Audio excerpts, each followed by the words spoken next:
depuis quelque temps, on assiste à une recrudescence des actes de délinquance dans certaines zones géographiques, dans certains quartiers qui sont des fois difficiles d'accès. On y rentre, hein, ça ne veut pas dire qu'on n'y rentre pas, mais qui sont difficiles d'accès. Et donc pour optimiser nos interventions, nous allons utiliser des drones avec juste une idée en tête, c'est voir sans être vu. C'est-à-dire que ça nous permettra de pouvoir intervenir au bon moment pour prendre des délinquants en flagrant délit sur des zones précédemment définies. D'ailleurs, on ne fait pas n'importe quoi sur les drones. L'utilisation de drones répond à des conditions extrêmement strictes et très exigeantes. Vous avez 6 possibilités d'utiliser pour les services de sécurité intérieure les drones. Soit pour prévenir des actes de terrorisme, j'entends sur le plan administratif, hein. Sur le plan judiciaire, c'est un autre sujet.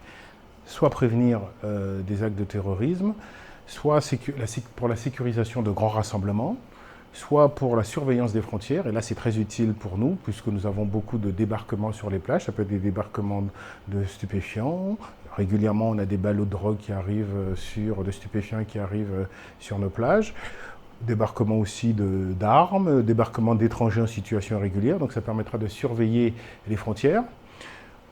Peut-être utilisé dans le cadre du secours à la personne aussi. Vous avez des gens qui sont perdus ou qu'on recherche dans des endroits qui sont d'accès difficile. Ça permettra d'avoir des images pour les localiser. Peut-être utilisé pour la régulation des flux de circulation, dans des cas par exemple où vous avez des barrages, des multi-barrages, voir un peu comment on peut réguler la circulation, si d'autres accès sont libres. Voilà.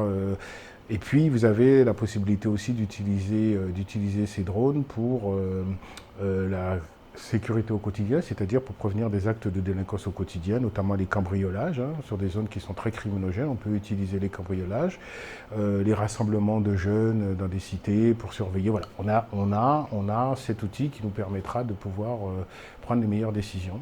Vous avez des conditions d'utilisation des drones. D'abord, on ne peut pas filmer de domicile, sauf dans des cas très très particuliers, notamment en matière de terrorisme. Hein. Quand vous allez donner l'assaut, c'est bien d'avoir des images de ce qui se passe à l'intérieur. Donc la loi a prévu ça. La loi interdit la captation de son et la loi interdit aussi l'utilisation de ces images par la suite sur un traitement de reconnaissance faciale. Voilà, donc ces images, elles sont conservées normalement 7 jours en moyenne, 7 jours, et après doivent être détruites.